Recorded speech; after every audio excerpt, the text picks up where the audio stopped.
Hey everybody, it's Karyl Morris with the Image Impact Group and the Visibility Room on Air. And today I am talking with my friend Tati Bota about visibility and leadership. Tati, welcome. Thank you so much, Karyl. Thank you. Thank you for having me. Yeah. I wish I could be talking to you every time that we get together for a long time, but I think my cue now is to introduce myself. I am Tati Bota. I'll go by Tati because it's easier, and I own a Sandler Center of Learning for Sales Professionals. Yes. And what we do, we help people to sell more and better. I love that. And one of the things that I love about Tati is that she's very frank about how she helps people, and I appreciate that so much. And I want you to be frank with your answers because I'm going to ask you 5 rapid fire questions. Are you ready? Okay. Okay, here we go. First time in my life doing this. All right. What first impression do you want people to have of you? I want them to see that I am powerful. All right. Why is that important? Ooh, I like to be powerful. I feel like we're going to dig into that, but we're going to keep on going. All right. What's your favorite way to connect with people? I like to listen to them. Oh, I love that. Yes. There's power in the silence. I would piggyback to that. Yes, there's a lot of power in silence, and I like to listen to people. When they talk, they give what they want to give to me at that moment, and then I think we build trust by me just showing them that I care, that I can listen, and then the conversation just starts from there. Oh, I love that. I love that. So on that note, what builds credibility faster? Expertise, presence, or consistency? Consistency for sure. Okay. And this is one thing that people usually talk about me, that how much I can be consistent in the ways I act. When I promise something and I keep the promises and I can deliver what I promise, and then I am able to go start to finish in everything that I put my mind into it. And by the way, that's really powerful. Yeah, right. All right. What's a trust killer that you often see? Inconsistency. So when people promise things that they cannot deliver, for absolutely sure. And I would say even the small things. Yeah. When you just tell somebody that you are going to follow up on an email or you are going to call them certain time and you don't do it. Yeah. This is a big killing, and I think especially for salespeople, this is going to be something that is going to just have the person not closing with you. Absolutely, absolutely. So flip side of that, what's a leadership lesson that sticks with you? Empathy is the base of everything. And I'm not trying to be cheesy here. It's literally that, because people do not do things because of you. They do things with you, and when they are motivated to do it. Motivation is the motive for action, and nobody's going to act to do something or for a leader they don't trust, they don't feel that they can be connected to. So empathy. Yeah. Oh, I love that. I love that.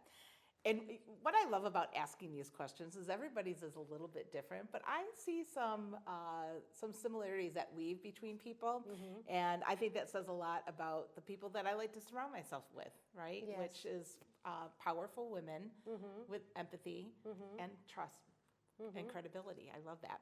All right, so I know from our conversations that you have been in the sales force for like 20 years. And what's really cool about your journey is that you've been in sales, dialing and smiling, shall we say. Yeah. You've been in leadership in sales, and you've been in HR in sales. Talk about that journey, if you would, and what does that bring to the table now that you are in the Sandler sales training capacity? What about that journey makes me choose you over somebody else? This is a very good question, because many times in my career, when I was looking to what I was doing, I was even thinking through, am I like changing careers, moving from sales to HR? And then today I know that actually they are complementary, they should work together. And the reason why I say that is, you just said I was in sales for many years. So this is one side of the table. And then HR is not usually at the same side of the table. Right. So knocking doors for many years, then coaching people to do so was a natural transition for me to start teaching. Yeah. And I don't usually use the word teaching, because what I do is facilitating. I lead people to come into their own conclusions and learn the art of selling. And the reason why my clients pick me, it's because I can see from the both sides of the table. One, that is deliverables, being a sales professional and knowing your craft. The other one is from the HR performance side, that you need to have the person being kept accountable for the sake of the business. Right. So this is the two things that I think come together very gratefully, and this is why people pick me. Yeah, I think it's such an amazing story because it is not a common combination. It really isn't. And, you know, there's a lot of mindset shifts that have to happen when you're in sales. It's a tough business. It's a tough business. What are some of the things that you see that get in people's ways, and how do you help them shift that mind to, you know, hey, I'm there to help you as an ideal buyer and prospect? Many things from the professional perspective, when they see that I am coming to train them. Many things that they are afraid of is that I am going to change their ways of doing what they are doing for so many years. First of all, what I do is not to change anybody, is to give them a toolbox in which they can pick and choose which tools make sense for them at that time. And for the leader hiring me, their concern is I am going to invest a bunch of money in training again, and nothing will come from it, or maybe it's going to take forever for me to see any return of investment. Right. So one thing that I tell them is, first of all, what I do is psychology-based, and it's very tailored to each person, meaning that I am not going to treat every sales representative the same way. They have their own needs, and I am going to coach them on that. At the same time, the training per se, from the leader perspective, is going to have a lot of data, a lot of accountability and results orientation, in which they can really feel the results. Of course, if they come into the journey with me, because this is a shift in culture, this is a shift in the way they see sales as a business, and of course, results will come from us working together in this shift. And, you know, you and I just had a pretty candid conversation about the fact that it's the proverbial, you can lead a horse to water, but you can't make them drink, right? You can give all the different frameworks and systems and strategies, but if the mindset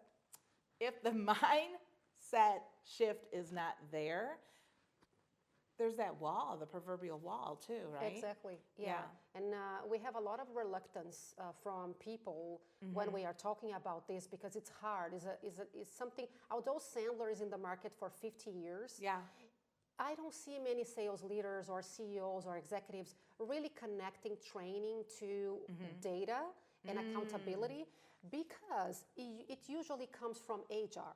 Okay. So let's put these two together. When HR suggests a training, they believe HR do not have the clear view of what their life looks like. They say, well, HR is in that headquarters. They don't know what it is to be in sales, and then they are recommending us to do this soft skills training. At the same time, when the sales executive looks for training, he's looking for the nitty gritty. Grow pipeline, have a better forecast, stop being ghosted by people, stop giving discounts, maybe diversify their market. And HR is not seeing this, because HR is there in HQ talking about soft skills, and they are talking about putting money into the company's pocket. And this goes back to why you are so valuable, because you understand both sides of the table. Exactly. You've been there, so you know the language to speak to appease everybody, really, and to make, not just appease, but make them understand what the process is and how it's going to be structured so that everybody wins. HR is satisfied, they've got, you know, their boxes checked off, and they see the results there, and the development team lead is thrilled with the results. And this is one thing that I always tell somebody when I am in a discovery call with them, that pretty much my first conversation, in which we decide if we are doing something or not. Not closing the deal, but are we going to continue having this conversation? I am very candid, and I am very bold in asking the question, are you looking for training because you want to check the box and do this little like cultural shift by having training? I tell them I'm not the right person, because I am very data oriented, but I'm also human centric. Yeah. So we have to have the both sides together to make it real and worth it. I love it. One more question for you. What's one misconception about sales that you love challenging when you work with your clients? So many, but that one is big. That sales is an art, that you have to born with it or you don't know how to do it. This is a big misconception. Of course, you may be born with a sales talent, but I will tell you that sales is a thing that it can be taught. Yeah. Because sales is a process. It's not about just smiling to somebody or being the most relationship-driven person that you are going to close more or better. Yeah. Quite the contrary. I love when that. you are lost in, I am so nice, you usually miss some clues from your prospect that are going to be very important for you to close a deal. Yeah. I want to kind of come full circle on this in the way that you answered one of the earlier questions was listening. Listening. That the communication style is to say nothing and listen. That's when you get the clues from those ideal prospects and buyers about what they really need or what's really missing. So, Tati, I know and you know that you and I can talk for a very long time. Yes. But we always promise to make these pretty short. So we're going to wrap up. But tell us the best way to get hold of you besides LinkedIn. Well, you can email me. Can I say my email? Sure. So it's Tati, Tati.Botta, Tati.Bota@Sandler.com. Awesome. All right. Well, thank you so much for stopping Thank you, by and Karyl. chatting Thank with you. me. And as always, we will see you another time.